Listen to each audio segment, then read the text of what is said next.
को मैं क्षमा प्राप्ति की आशीष देने के लिए जा रहा हूँ यीशु मसीह। हालेलुया। बहुत सारी आशीषें हैं जो प्रभु अपने बच्चों को देता है, लेकिन जो सबसे बड़ी आशीष है वो है क्षमा प्राप्ति की आशीष। मैं योग्य नहीं था प्रभु की हुजूर में बैठ सकूं, मैं योग्य नहीं था प्रभु का प्रचार कर सकूं, लेकिन प्रभु ने मुझे सबसे बड़ी आशीष क्या दी? प्रभु ने मुझे क्षमा दे दी। हालेलुया। मेरे पापों को प्रभु ने क्षमा कर दिया। हालेलुया। हाँ पढ़ो 1 नंबर से। क्या ही धन्य है वो जिसका अपराध क्षमा किया गया और जिसका पाप ढांपा गया है। क्या ही धन्य है वो मनुष्य जिसके अधर्म का यहोवा लिखा ना ले और जिसकी आत्मा में कपट ना हो। बाइबल क्लियर लिख रही है, सभी मेरी तरफ देखना, ठीक है? बाइबल में क्लियर लिखा हुआ है कौन से व्यक्ति आशीषित है।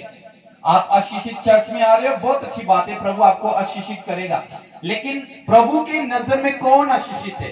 प्रभु की नजर में वो आशीषित नहीं है जिसके पास बड़ा घर है, गाड़ियां है, बड़े बड़े बिजनेस है। प्रभु की नजर में वो आशीषित नहीं है। प्रभु कह रहा है रियल में वो लोग आशीषित हैं, सच में वो लोग जो है ब्लेस्ड हैं जिनके पाप क्षमा किए गए हैं, जिनके धर्म का यहोवा लेखा नहीं लेगा। हालेलुया। तो आज आपने बोलना है, अपने पापों को मान के छोड़ देना है। कुछ भी आप पाप कर रहे हो, पाप की एक लंबी चौड़ी लिस्ट है। प्रार्थना ना करना भी पाप है, झूठ बोलना भी पाप है, गालियां बकना भी पाप है, निंदा चुगली करना भी पाप है, अंधविश्वास करना भी पाप है, सच्चे परमेश्वर को ना मानना ये भी पाप है, व्यभिचार, नशा, ये सब कैटेगरीज जो पाप की हैं। हालेलुया। तो कई पाप होते हैं, बाप दादू के पाप श्राप होते हैं, बाप दादू ने गलतियां की होती है, उसका असर भी आ जाता है। तो आज क्या करना है? आपने सबने क्षमा मांगनी है प्रभु से।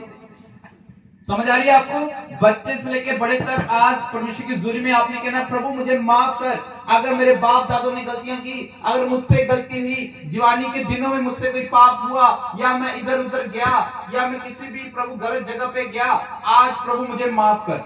मैं नशा करता था, मैं गालियां बकता था, ये सब आपने आज माफी मांगनी है। हालेलुया।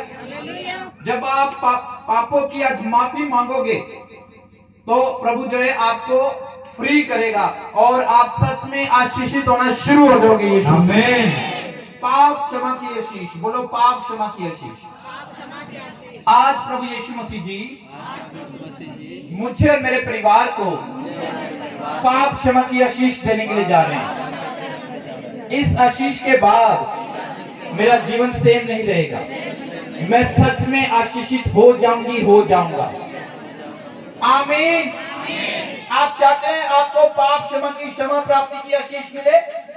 बोलो हाँ या ना। तो क्या करना है? 5 नंबर पढ़ो इसको।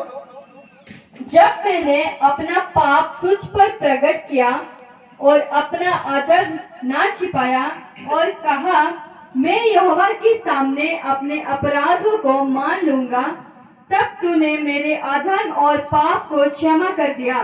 कैसे आपके पाप क्षमा होंगे?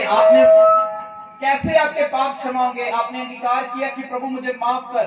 अब जो जो आपने कमी घटिया की आप जानते हैं अपने बारे में। पवित्र आत्मा चाहे तो एक एक को खड़ा करके बोल सकता है तुम ये पाप कर रहे हो, तुम ये पाप कर रहे हो, तुम गुप्त पाप कर रहे हो, तुम कमरे में गलत काम कर रहे हो, तुम गलत वीडियो देख रहे हो, लेकिन पवित्र आत्मा आपको शर्मिंदा नहीं करना चाहता।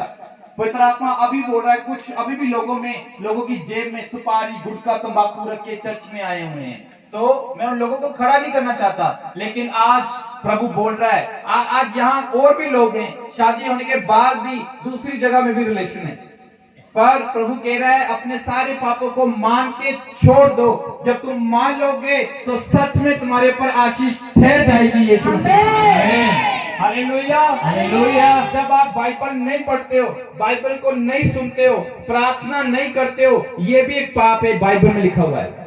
बोलो प्रार्थना ना करना भी पाप है। इसलिए मैं अब प्रार्थना किया करूंगा। हालेलुया। आपने अपने बच्चों को सिखाना है प्रार्थना करना, वचन पढ़ना। हालेलुया। कितने लोगों ने आज वचन पढ़ा था जो पढ़ना जानते हैं? कितने लोग आज वचन पढ़ के आए? हाँ देखो कितने कम लोग। अगर 100% में से निकाला जाए 10 या 20%। अगर आप रोज वचन नहीं पढ़ रहे हो, अगर आप वचन नहीं पढ़ रहे हो, ये भी एक पाप है।